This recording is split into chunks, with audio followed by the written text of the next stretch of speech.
Is everybody ready? Very good. All right, I think it's 6 o'clock, so let's start. Good. Welcome, thank you for coming tonight. This is the Math and Science Academy Board of Directors meeting. It is Tuesday, November 18th, 2025, and it is 6 p.m. We'll start with a roll call of our, actually, we're going to do our vision and mission and land acknowledgement first. And our students are going to do all three, so thank you. Our vision is to be an innovative, sustainable model of academic excellency for all students that creates well-rounded, lifelong learners and global citizens. And our mission is we provide accelerated and inclusive curricula and instruction in all subjects with an emphasis on math and science. And for the land acknowledgement, we would like to acknowledge that the land on which we gather is the land of the Ochedi Shikowe, the people of the Seven Council Fires and of the Bedewankatan band, and the existence of the Dakota Oyati have lived in this area since immemorial, and before the U.S. war was, U.S. war was created and the state of Minnesota was created. They lived within Minnesota, Wisconsin, Illinois, and Michigan. They were caretakers of the land and lived in harmony. They belonged to the land and the land did not belong to them. It is within the MSA's responsibility as an academic institution to disseminate knowledge about Indigenous people and their history and relationship with this land.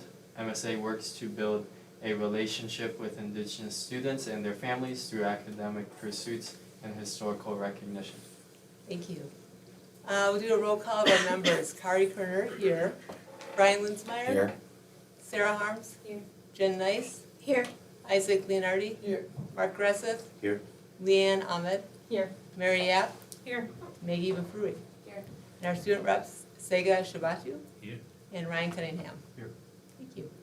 We didn't have any open forum requests, so we will go over that. Next would be the approval of tonight's agenda. Are there, I move to approve tonight's agenda. great. And second that. Are there any questions or comments about the agenda tonight? Okay. Then, all in favor of approving tonight's agenda? Aye. Opposed? Abstained? All right, thank you. Next up, is there a conflict of interest for anybody tonight?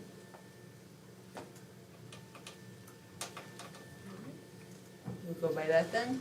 Next, we'll approve the minutes from October 21st. Is there a motion to approve those minutes? I move to approve the October minutes. I will second. Anything about the minutes? Anyone noticed, comments, questions?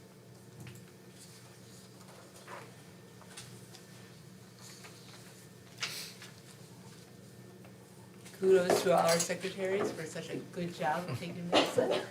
If there's nothing else, all in favor of approving the minutes? Aye. Opposed? Abstained? Motion passes. All right, next, we'd like to do a board recognition. Yes. So tonight, the board would like to recognize our special education department. They've been doing tremendous work, trying to, making all kinds of progress in terms of getting us up to what is considered best practice and data-driven instruction within special education. It has been a hard process, and it's always a hard process.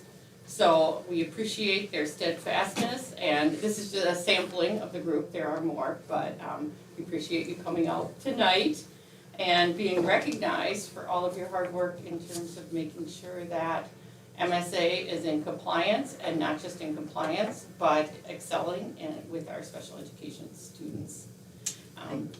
Yes, so we have tonight, Dr. Raymond is here, Becky Bogan, who is due process clerk, I guess. It's hard for me to call you and due my process right clerk. arm, let's be clear. Jen Weidlet, who is a EA, and Ilsa Did I say that right? Yeah. Close. Sort. Sort, okay. She's also an educational assistant, and then Marty Gaslin and Alex Walker, who are special education teachers here. And there are more, and I'm gonna make a mess if I try and remember them all without seeing you. Jalen, do you wanna share who's not here today? Okay, I just wanna make sure. I don't miss somebody. We have two more special education teacher case managers, Nick Nelson and Maria Broshiers. And then our EAs that are not here tonight are Mike Poloni, April McLaren, Jen is here, Jameson Berger, and Ilsa's here. Yep, Okay. there we go. Thank you so much for all of your hard work. We want to make sure that you are recognized. This has been a process over the last 4 or 5 years, and we are striving and at the high-performing level right now within special education. So thank you so much. Thanks to an incredible team. Yes. So if you would like to come up and we would like to shake your hands and.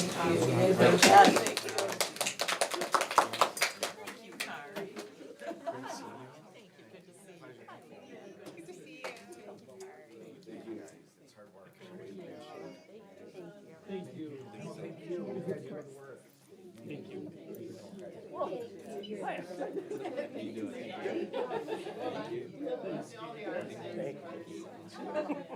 Thanks for hanging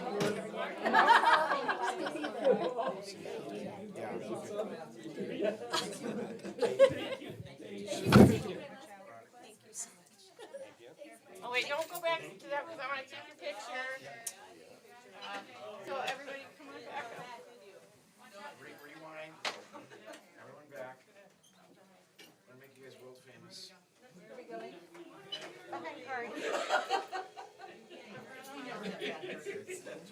Come on over here. Sure, you can find things where I'm at.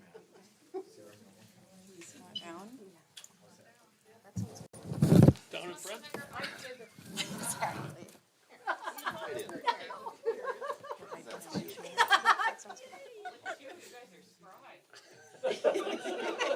Right See if we can get up. Yeah, that's the next thing. Alright. I want that in writing, that we're spry. Thank you, guys. Greatly appreciate your help. Thank you. Thank you all.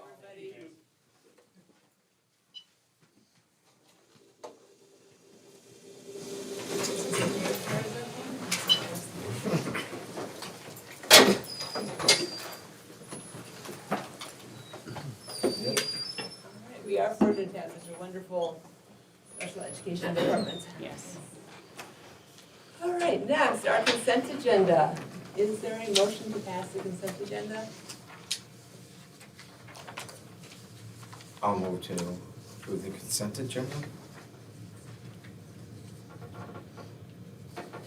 Second. Any commentary or questions on the consent agenda?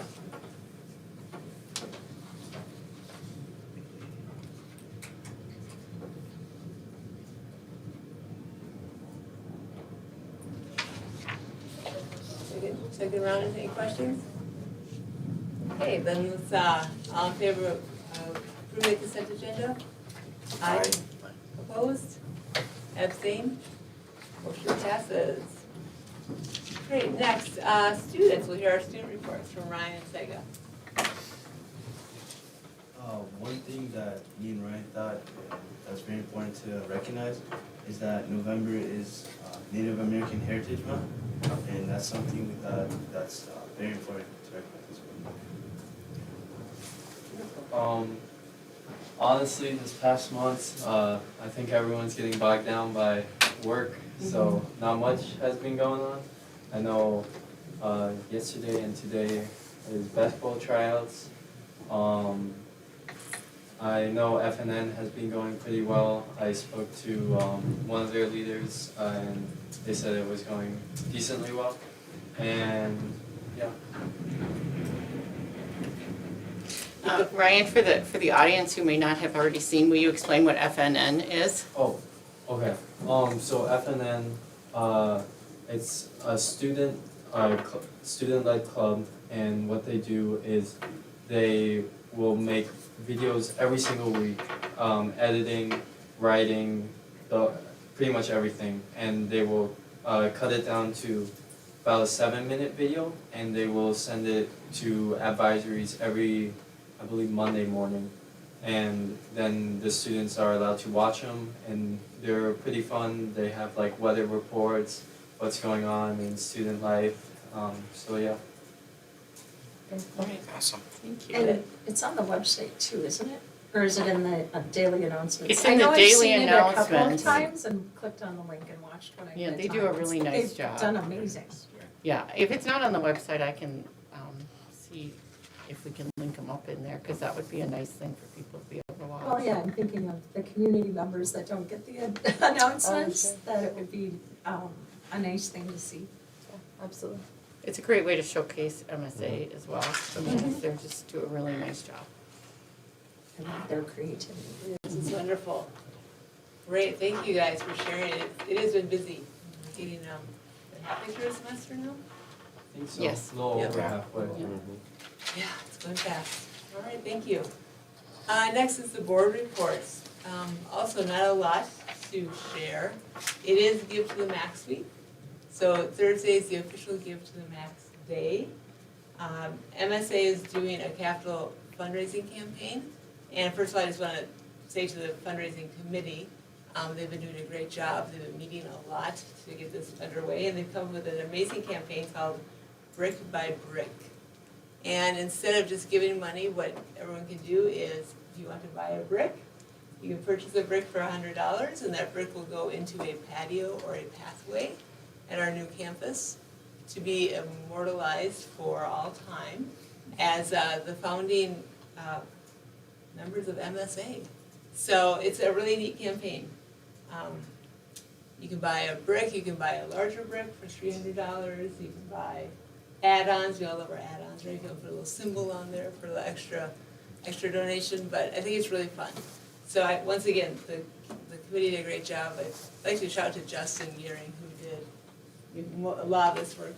He gathered the bricks, he found the bricks, he put all the sites together, so that's really good. So we're excited to see how that goes, and that money will be used to purchase the things that we don't have yet, like smart boards or maybe a scoreboard, something outside in the track, something for band, orchestra, choir, all those extra fun things that we'd like to have. And that's it for the board. So next, we have an expansion update. Caitlin, can you show, this is from the last expansion meeting last week. I just thought maybe it would be fun to show some slides of where we are. So this is actually on the website, but I thought there's a lot of stuff on the website. Maybe everyone has not seen it. You could just go ahead and click to the first one. That is the building last week. Today there's grass and plantings in, so we've made even more progress right now. But that's kind of a drone shot. Dan's been taking drone shots, so if you haven't had a chance to look at the construction photos on the website, that's where you can see them. You can go to the next one. So what we see here is, this is the main entrance. So if it doesn't bother anybody, I'll just stand up and point to what's going on. Here's the main doorway. This is the cafeteria, Great Hall. They actually put in some of the bracing for the windows this last week. And then that is the commons area when you walk in. There will be a big staircase in the middle getting us up to the second floor, right there. And then there's, they're calling it a media center. It's not really a library. It's more of a, it'll be more of a multi-purpose room, which will be right behind. We will likely have our board meetings in there once we move in. Kate, is the entrance a double entrance? Yes, so you can't see that right now, but you would come in and there's like what they call an airlock. So you come in and you're in a locked area, and then you have to go into the office. And then from there, then you, once you've checked in, then you can get into the rest of the building. It's not completed yet, but it's there. Okay. Yes, you can see here, these are the doors. So, right here, there'll be like a glass vestibule right there. And so you'll go in here into the office and you'll come out into the building from there. This is from the Great Hall, or from the entryway into the Great Hall. Up here, this has been framed off now. There's some additional classrooms up there. And there's some windows from the classrooms into the Great Hall, so I'm hoping that's not too distracting, but it gets a lot of good light up there. All right, let's go to the. There's the stage. So this is actually overlooking into the Great Hall. It looks kind of blue though, but it's not, it's just the reflections of when they did that. This is one of the classrooms upstairs. I actually was in that classroom today. It's painted now. So they are getting close to being done painting the third floor. And they've put the bathroom tiles and stuff in on the third floor. I just kind of like this picture because it shows all the insulation. One of the things, for those of you who work in this building, you know that you can really pretty nicely hear what's going on in the room next door. That insulation is so good that, I mean, when you're on that construction site, it is loud. They are running machines all over the place. They're cutting concrete, it's loud. When you go into a classroom, which don't have doors yet, you walk in there, it's quiet. You can't even hear it. So that's really cool. And then over here is where choir and band will be. The walls aren't in yet. Choir will be in the front, and then band and orchestra is right behind that. That's in the 2-story section. That's probably gonna be the last section to get done. This is just a lot of the tile which they now put in. They, if you go by the building, you'll see on the side, there's a big window that's not in on each of the floors, and so they use that to put the big forklift in through the hole there. That'll be finishing off pretty soon.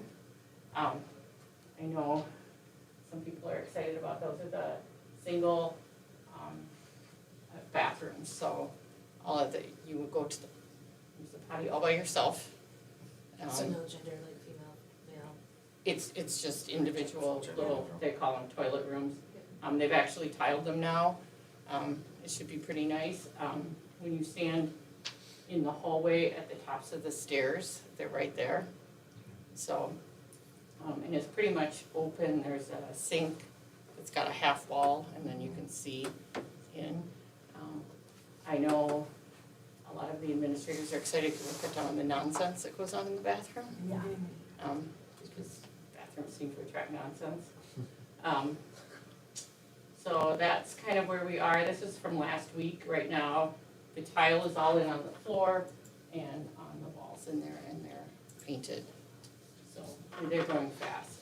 These are some of the colors. I know people get excited about that.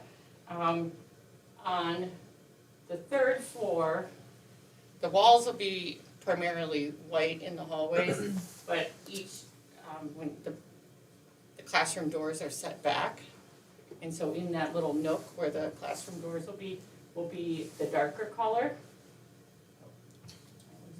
Try to avoid touching. I know, I'm not good at that. And then this is, each classroom will have they call it a teaching wall to wall where the smart board's getting installed.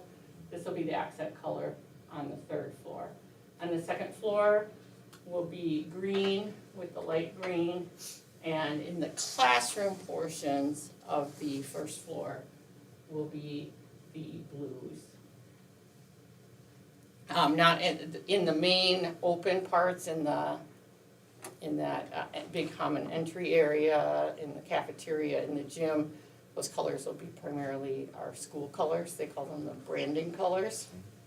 But then back into the classroom wings, we'll have these different color schemes. So that's an aerial picture. The turf is now in. The grass has all been planted. Most of the trees have been planted now. When you get the newsletter today about the Give to the Max, you'll see that they've got the grass in the back. This is where the patio is going right there. They've already laid down it's like a granite gravel that you put the patio on top of. So that's already in. It looks it looks like we're ready to move in. We're a ways from moving in, but if you were to go out there, it looks pretty done. So, yeah, and then I think the rest is just some of the things. So painting, this was last week, the painting on the 3rd floor is nearly done. They've got the stairs installed in one of the front pieces, but I was super excited because I do not enjoy the scaffolding. But they have to put like a concrete pad on top of each of the steps. And then the other thing was, so you can get up to the top, is it safe to climb the stairs? And they're like, yeah, but you can't get into the building at the top because they've got it walled off. So they have to finish putting in the glass and then they'll take that down. The trees are almost all planted. There's probably a couple dozen left to be planted. They got the other HVAC unit that goes on the 3-story thing. It was out in a storage yard. And they brought it and they've painted it. So they're gonna lift that up and put it on the roof on Friday. And then we'll have to figure out when, and they're gonna put the rest of the HVAC units up on Friday. And then they've gotta meet with the city to see what's gonna happen with that. The top coating of the track won't go until the spring, but, I mean, you could run around it. It's better than this parking lot we're using right now. But there's a rubbery coating that goes on top of the track, that'll go on in the spring. The traffic light installation is scheduled for April. That's a whole city thing around a whole bunch of other road closures. I guess they're gonna close Bailey. And so, if we close the road just for us, it's very expensive. You have to pay a lot of money to close the road. But there's other construction going on the roads. They want us to do it at the same time. I think just with all of the road construction that's going on, I think it's just part of that. We start our traffic study meetings for this site tomorrow afternoon. We have our first meeting for that. So we're still trying to figure out if we're gonna need this screening for the HVAC on the top of the building. I actually got to see the HVAC unit down on the ground today. It's 42 feet long and 10 feet wide. It looks big on top of the building, but, I mean, this is big, but it's really big when it's down on the ground. So they painted it in hopes that it blends enough that we don't have to do the screening. If we have to do the screening, I mean, it's in the budget, it just knocks other things that we might want out of the budget. But to screen these 3 units, it'll be about $230,000. And it'll just make those units look a ton bigger because you have to put 5 feet around the unit, because I guess if it breaks, you have to, or you wanna service it, you have to go inside the screening and be able to walk all the way around and work inside. So that'll make it 52 feet long and 14 feet wide, and it'll make it even taller. So it'll make it pretty obvious. I've never spent so much time thinking about HVAC screening in my life, and I'm looking forward to not thinking about it again soon. We have a meeting on Monday we've gotten past putting the lights on the sidelines of the soccer fields. They've kind of moved past that now. Now we're talking, so we're meeting over at East Ridge as soon as it gets dark on Monday to turn on their lights, because we want lights like their lights, which are taller, but they have less light bleed, which will be better for the neighbors, because we're pretty close to the neighborhood behind. The city wants us to put in 50-foot lights. Those will be extremely bright to the neighbors. If we can put 70-foot lights, we can keep the light bleed. You'll see light from their yards, but it won't make their house light, if that makes sense. That's how it's been explained to me. On the 50-foot, yeah, the taller ones, they can direct better. The short ones, there's a lot of light bleed, so it will be very bright for the neighbors. That's what we're approved to put in. And the final cost of the traffic signal, the signal came in about on budget. we have to, there's about 18 inches to 2 feet of the road that's across the street from the school, that we have to move one of those lights and expand that road and gutter, I don't know, quite a bit back into the neighborhood in order for everything to perfectly line up when you're pulling out of our driveway, that you could pull straight into their driveway. I don't know, I don't really see it, but they see it and they're in charge, so we're widening that road, so we're still working on that. It can be done. It's not a crazy lift, but it's just one more thing, one more gift that we have the opportunity to give the city. So, we're Santa Claus here, so we'll see. But that will happen in the spring. So I think that's the end, Caitlin. Okay. Another one? I think that's the end. So Kate, Yes. regarding the track and such this spring, will our track team be able to practice on our own track for this year? So track season starts like in March. So Or at maybe, least part of it? maybe. I hate know to in the promise past that. it's, let's run the neighborhood, you know, because we don't have. Yeah, so we will still have to rent a track a little bit because we're still trying to figure out how to put in the field events, which are shockingly expensive. So we're working through that. That's the long jump, triple jump, shot put and discus. Those are the only. I don't think we're doing high jump or pole vault right away because those are also extremely expensive. So those 4 events are about $300,000 to install those. I mean, I was a little surprised by that. I was thinking, you know, like shot put discus, what's it, just a fence and then some sand and we jump it? No, it's not that. So there's a lot more involved. So we'll see how we're gonna shift things around. One of the things that we're looking at is once we finish the light experience, we may choose to not install the lights right away and install the field events. The cost is about the same. They're both about $300,000. We might swap them out just so that we can host home track meets initially, because otherwise we wouldn't be able to host because we wouldn't have the events. So.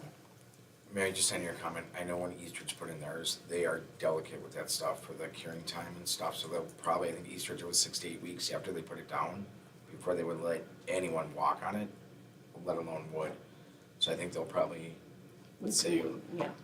I mean, which sucks, but I'd rather not replace it right away. We can't go on the grass, With the track, when field. they do the rubber and stuff, they want that stuff to cure in the building aspect of it, so it's just gonna suck. But By fall, we should be able to use the soccer Yeah. field. yeah, you should get to cure it in and stuff. So, yeah, so that's pretty exciting and moving along fast. It's hard to believe it was just a little over 6 months ago that it was a cornfield. So they have gone lightning fast. The next part of the expansion report is just an update on the other non-construction parts of expansion. We have been working with our PLCs to come up with additional courses that we want to offer for registration for the secondary. We talked a lot about elementary curriculum, I think, last time. So for secondary, it's an expansion of our current curriculum. And then one of the things that we are looking at adding is Project Lead the Way, so that it's a continuous thread all the way through elementary through secondary. So we're working on that right now. We will have the first job postings. We'll do job postings initially right now 4 phases. So we'll post the first job postings in December with the plan for starting to do the first hiring in January, and then we'll just cycle them through because we won't be able to. It's 46 to 49 teachers. we can't post all those jobs at once and then expect to be able to appropriately move through and, you know, not lose people. So we'll do them in phases. And the first group will go up soon, and with the hope of hiring in January. So we're moving along on that. Do you know how you're doing that? Is like, are you starting with like middle school, high school, elementary, or? So initially, we are looking at some of we're gonna hire some elementary, just so we can have some actual teachers for Justin to work with and get probably some of the more teacher leaders in the elementary. And then we will post Spanish and special ed right away, because those are some of our hardest to fill. It's early to fill them, but we also wanna get a jump on, we know we need the special ed. And if the Spanish is gonna become too difficult, we need time to be able to figure out how we might adjust the Spanish requirements. I'm hopeful that we'll be able to just hire those and do just fine with that, but we wanna get those out early so that we have time to figure out what our next steps are. I also would like to get some of those harder to fill postings up. 833 is planning to access 40 teachers on our expansion-ish. I don't know, I haven't gotten an actual number, so I would like to be able to have postings up when those people will get notice on February 9th. So we wanna be ready to get some of those, particularly the hard to fill positions. 622 may be doing some cuts as well. Yeah. Neighbors, so. Yeah, so, we wanna be ready for that. And then we are continuing to work on the budget and making sure, everything is in line. One of the things that we are currently looking at is, we had the furniture budget basically split in half over 2 years. We're looking to try and pull some of that furniture money early so that we can have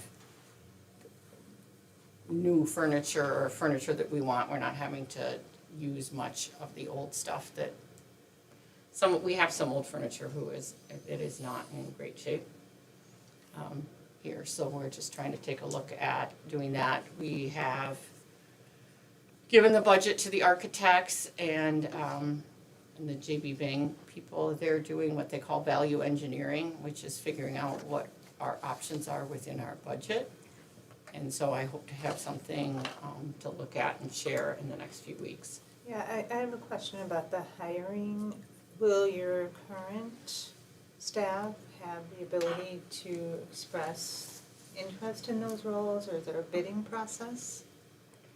So for the most part, if they wanna move levels, then they can just apply and we'll allow them to, we'll interview them and see if that's a good fit.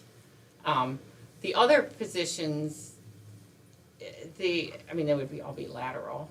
If you're a social studies teacher and you teach 6th grade social studies, and if you're properly licensed and you wanna move to 10th grade, that's typically what we do, is we just, talk about it and see if that's gonna be a good fit, and we just make that move, cause it's not moving buildings, and that's typically what happens even in a large district within the building.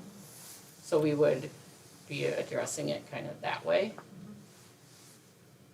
So, we've got about 3 or 4 teachers that have shown strong interest in wanting to move to the elementary.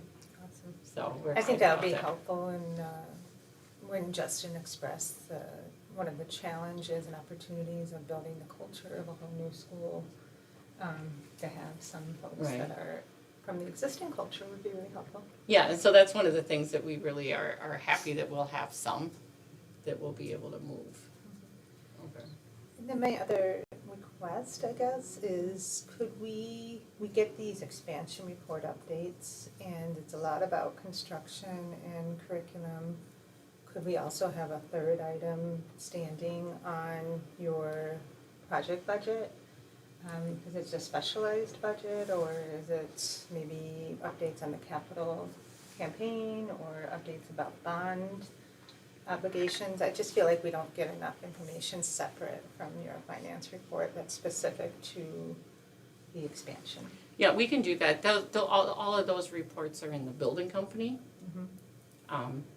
But I get a regular update, so I can share that with you from the building company, because we don't typically do a building company update on the board, but I can share with you where we are on that. And then with the setting up Project Lead the Way for both elementary and sounds like possibly secondary, is that an existing contract or will that be a competitive bid? So Project Lead the Way is a curriculum, so there's no one to compete against it because it's a standalone thing.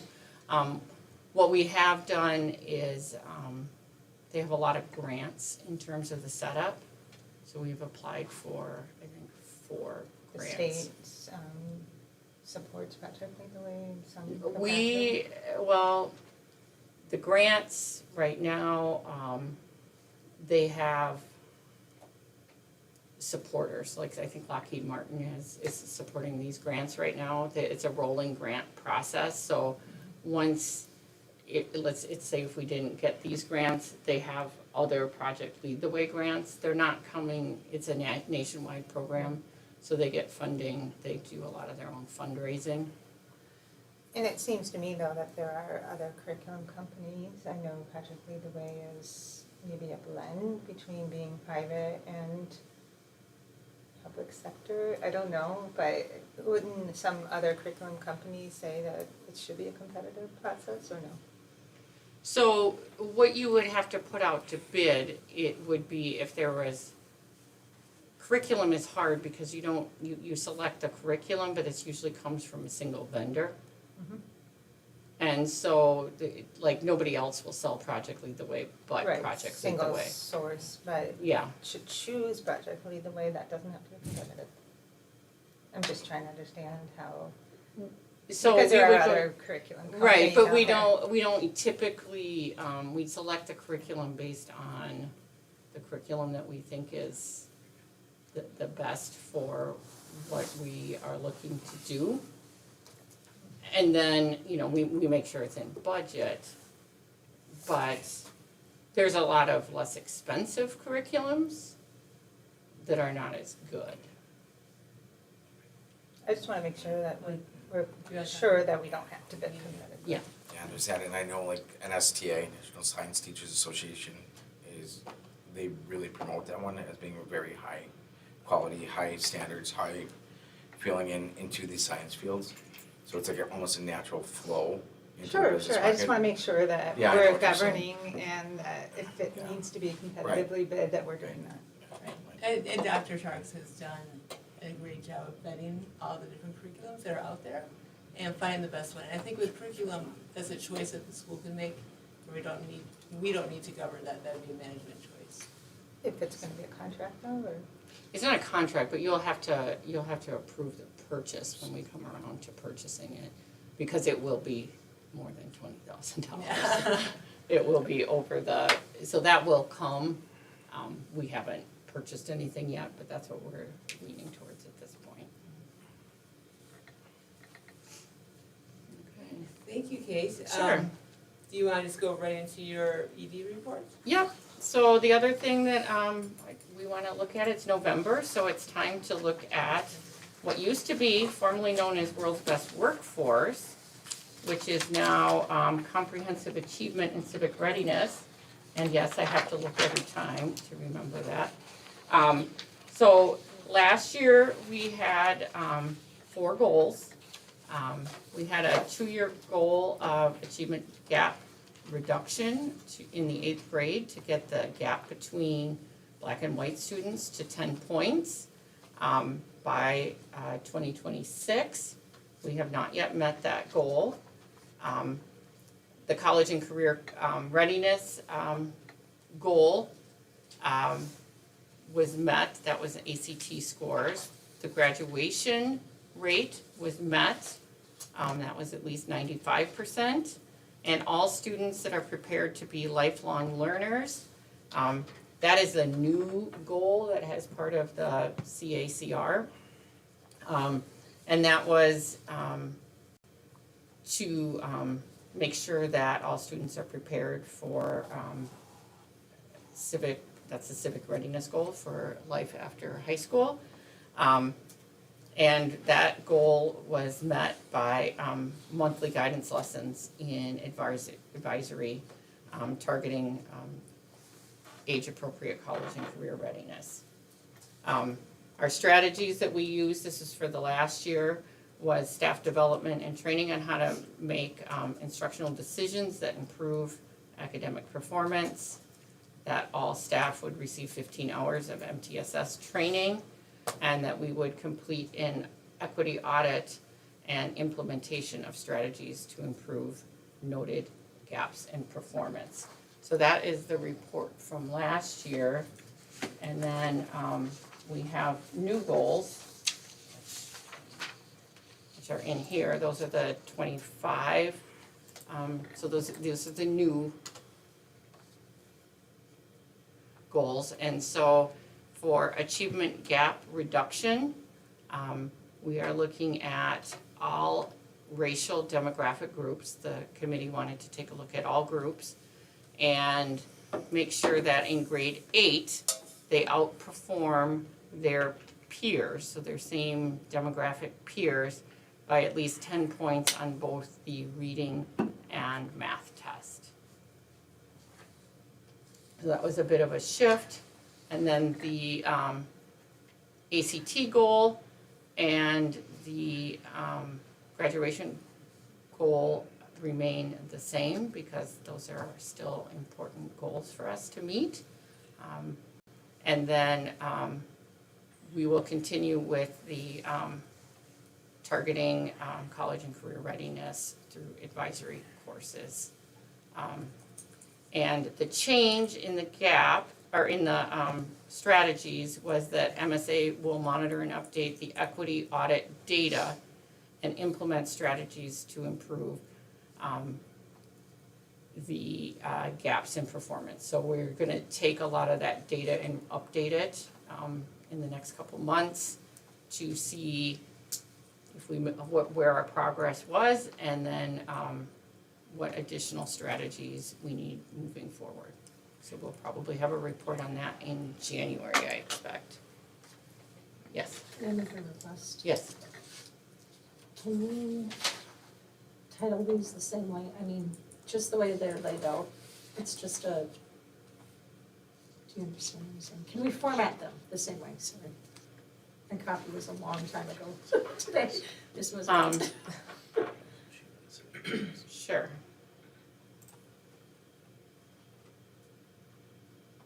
So you just want to say November 2025 goals? Okay. And put the goals for 25, 26 in bold, Yep. just so that it's really clear, it's super easy to read. Yep. That can be done. And then, I know this is a long report today. The other thing that I have added is our progress on our authorizer goals. We still have a couple things that are outstanding from 2025. I have gotten the data, I just have not updated it. In terms of the ACT scores, I'm still going through that data. We'll have a report on that in December.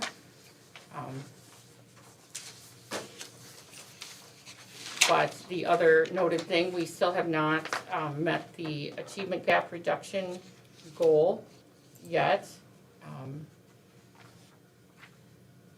But all of the other goals in area 1 we have met. In area 2 and the nationally normed assessments, I still have to fill in the ACT.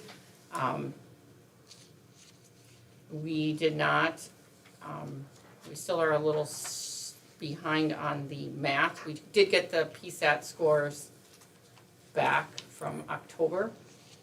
So we missed the math goal by 10 percentage points, but met the the reading goal, or the ERW, which is English Reading and Writing for PSAT. And so we have to add the ACT stuff, and then we met the non-academic goals. We are on track for all of those at this point. Question? Yeah. Going back to the comprehensive achievement and civic Yes. readiness. So the difference between the current and the future, which is, it says the following goals were finalized for 25-26. Yep. So that's future or that current? So 25, 26, so for I want to call it civic comprehensive achievement and career readiness, we every year look at how we did last year and then set the goals for the new year. And so the shift I'm noting is that you, the decision, it looks like, has been made to shift off of that specific disparity reduction goal within the school and start comparing the school to statewide. Yes. And I just wondered if there was more about that, and I'm thinking, we're looking at our equity test, and the first question is, does that really provide better opportunities for our students by doing that, and what is some of the rationale? I think the rationale was to try to make sure that we are elevating our students. Sometimes when the gap grows, like one of the things that we noted in the MCA scores from last year, as we improve instruction, everybody goes up. Some of the students who have historically done better in our system, particularly white kids, went up faster. So then even though our black kids are improving, the gap is bigger than it was before. And so the thought on the committee was that was might make some students feel like even though they're doing better, they're doing worse in the comparison, if that makes sense. That was the rationale of the committee. Yeah, and I wonder if this is an opportunity to ask some of the older students what their thoughts are. Because the reality is, it could be that the reality is by not meeting the achievement, then that affects the individual. And we're looking at it from a systematic school achievement level, but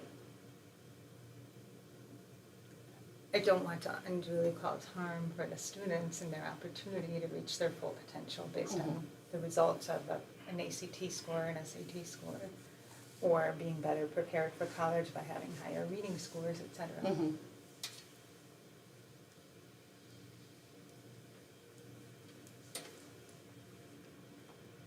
I just hope that we're not disinvesting in the opportunities for those individual students. I don't think that was the intent. Oh, I know it's not. So, and we are always still, I mean, that's still our contract goal. We haven't, that goal didn't go away, just because that's a different goal than what was on comprehensive achievement and civic readiness, and that's, typically we have taken goals that were our contract goals. The committee wanted to look more broadly at all of the students and then trying to make sure that they are closing, comparing to the statewide gap. And we can look at that this year and then take a look at whether or not that makes sense to continue that, if that does make a difference. I'm not so sure that we're never gonna stop trying to make everybody do better.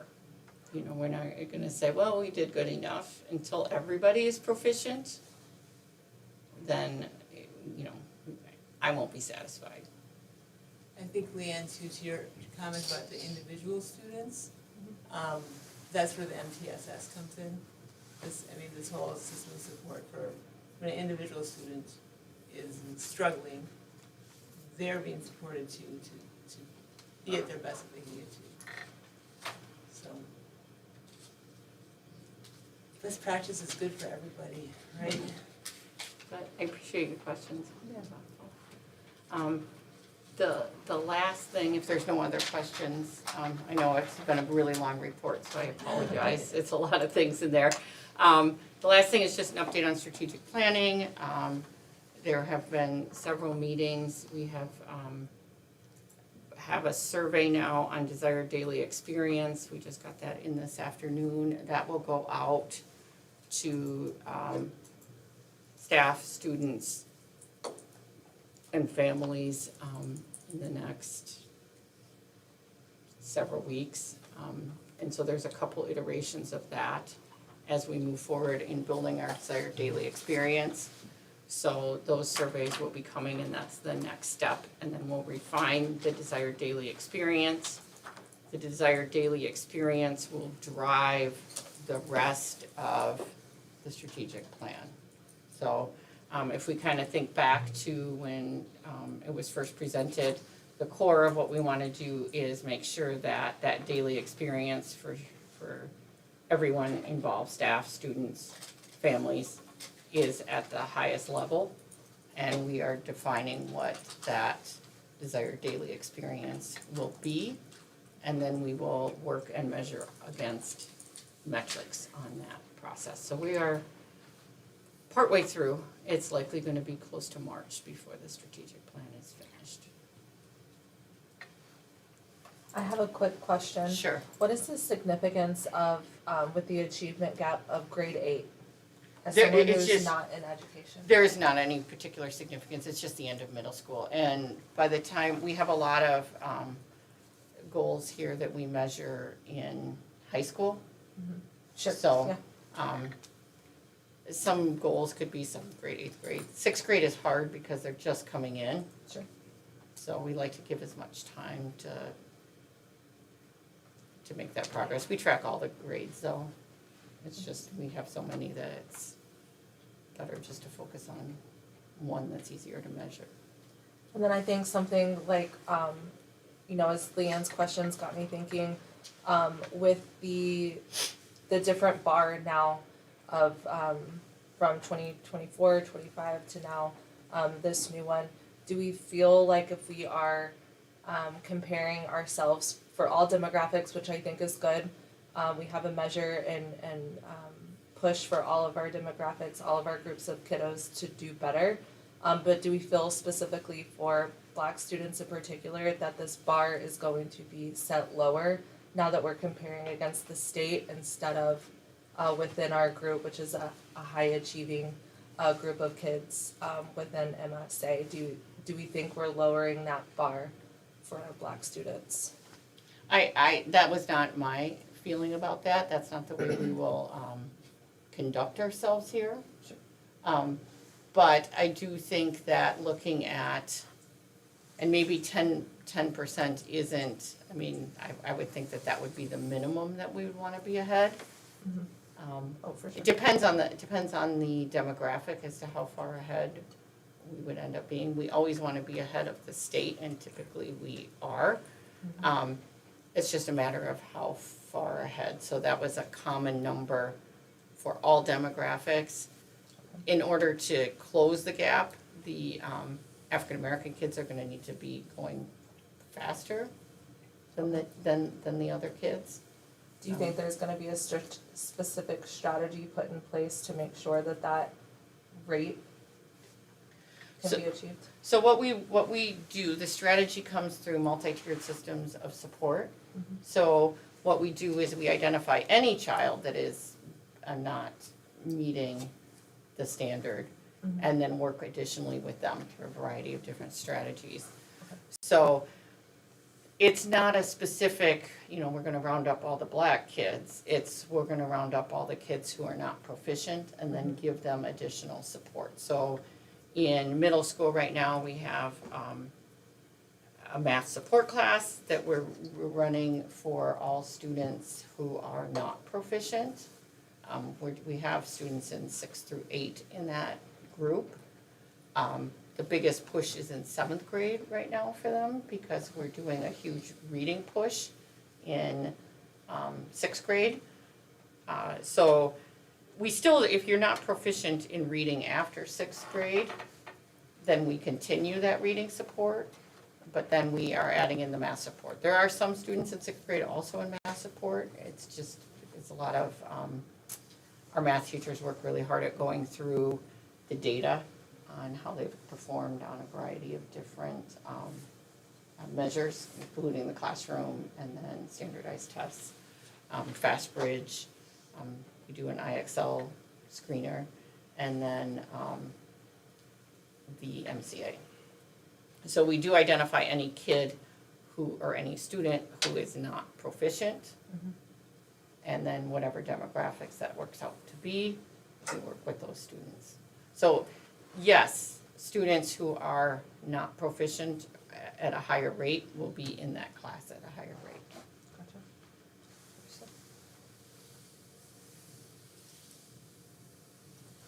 All right, thank you. Next up, Finance Committee reports. Yeah, we had our meeting last week on Monday. Good turnout. We had Dustin there, our finance guy. Looking at our budgets, they were on track. Our ADM was at 739, and again, kind of still changing. PSEO, we still have a few kids coming in, a few kids leaving. Our projected cash on hand was 101 days, which is above the 90-day requirement. One thing that we did have a question on that Dustin cleared up for us was our projected debt service coverage ratio. It is currently at 1.04, which is above the 1.2 covenant, and then we kind of got into the wording of this, looked into the pledge and covenant agreement, and we had to do kind of an either or. So minimum coverage was, we met the 100% of, a lot of wording in there for finance people. Your financial rates, we had to have either 90 days cash on hand, kind of, or 110% of your cash on hand, I guess. And we did meet one of them. So we can have an either or. We did have one, so we're okay. And then another question we had was 1.34 that was last month. That was an error in our formula. That is now corrected. It should have been lower than that. But Dustin caught it. We're back on track in his formula wise. But yeah, we were meeting our budget, had about 33% of the year completed. Our working budget was about 32, and then expenditures were about 27. So yeah, kind of in our 33% range there. Yeah, and then we looked at our supplementals there. A few in-betweeners. Athletics had some increase with fees. Transportation costs were kind of in between there. We still have basketball getting figured out. Yeah. We talked about our give to the max, and then yeah, as it's going on this week, we are not going to stop this week. We are going to try to eventually get to $1 million. We'll see if that happens. That's a great goal. But it is not just going to stop this week. So if people want us to keep giving, and then the brick by brick will keep going past this week. If people want to last minute do it at the end of the year because they're like, I want to be in this school. But yeah. Okay, thank you. Thank you, Sarah. So, do we have a motion? I guess we need a motion to approve the October financial minutes report. I can move to approve the finances for October. We'll second that motion. Any discussion or comments? I just have a quick question for you on page 3 of 3, under the budget. It says ADM of 739 is currently low. We have some students starting later in November, December. Why would a student be starting later in November, December? So we've had a few kids we have a kid or two that are returning. They've been out of country, and then we had a couple kids go, and then there's new kids replacing them, but they start at. They wanted to finish their trimester at their home district before they started. So there, we've got, I think, one starting on Monday, and we've got another one starting, December 1st. Okay, that makes sense. Yes. Yeah, no, it seems kind of strange. That's not a college thing, so it just kind of threw me. And then our ADM does shift around as students, select their coursework for second semester in PSEO. We don't expect a major shift, but that does happen. Any other discussion or questions, comments on the finance report?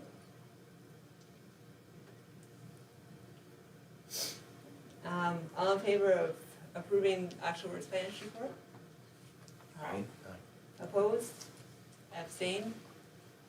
All right, that motion passes, thank you. On our action items, we have one thing, and it's the formation of the election committee. It's a little early actually for this. However, we had talked about with the elementary expansion, how we would do that with the board membership. So we can inform the committee now, and then we can, let the committee kind of decide when they need to meet and get started. So I think, do we need a motion to form a committee? Mm-hmm. Okay. So is there a motion to form our election committee? I'll move. As a former election committee. I will second. So last year, I know Justin Gary helped out. Last year, Mary and Sarah and I were all on the committee. I'm willing to do it again. I was gonna say, I'd be happy to chair it this year. I've been on it, this will be my third year, and I'm not running for re-election. So I don't have to worry about that. Okay, I'm good. Sarah, you I'm good? Yeah, not running for reelection, but I Okay. will gladly count some votes again. And not wanting to leave anybody out of the fun, is there anyone else who'd like to be on the election committee? Community member that wants. It's really It's- a process. Yeah, it's an issue process and it's pretty smooth, it goes well. How many hours during, what is election So season? here's the thing, 2 years ago, we had meetings virtually, last year we had them in person. There's a few meetings by committee. There are a couple of roles, so you either choose to get the votes. Out of the four of us that are on the committee, somebody gets the votes, somebody gets the numbers of people who have voted, if I recall correctly. And then Justin you do this match so you're not knowing who voted for whom. Somebody says, okay, this is this, somebody gets this. And at the end, the numbers all should match. We should have 738 votes cast, and our votes should total up to 738. And then if there's troubleshooting that has to happen, Justin can somehow do the code and figure out where the numbers were off, because we had that happen one year. But that's how it's done. So, and you don't even have to do that piece, So it's pretty slick. We basically come up with the process when we're gonna open nominations, how long we're gonna accept nominations through, when we're gonna close those nominations, when the vote is going to happen, and how long elections will happen or occur. And then this last year, we had put in a public forum, which I think you participated in. So that people have a chance to meet, and we put forth the questions that are on, the nomination form. So that's kind of the process. It's, I would say maybe an hour to an hour and a half a month, if that. Yeah, it's not a lot. I mean, it depends on, we can make it more if you want, but there's, we may need to work on trying to get turnout up again. I was gonna say, a lot of it is looking at strategies as to when do we have it go out so that we can try and boost turnout for votes. Figuring out with the new requirement that training happen before you take your oath on July 1st. And when trainings happen, what is the best time for that vote to happen so that people can make their plans professionally with their jobs and arrangements if they need to attend a training. So this year we will have 2 teachers and 1 parent up for vote, or up for election.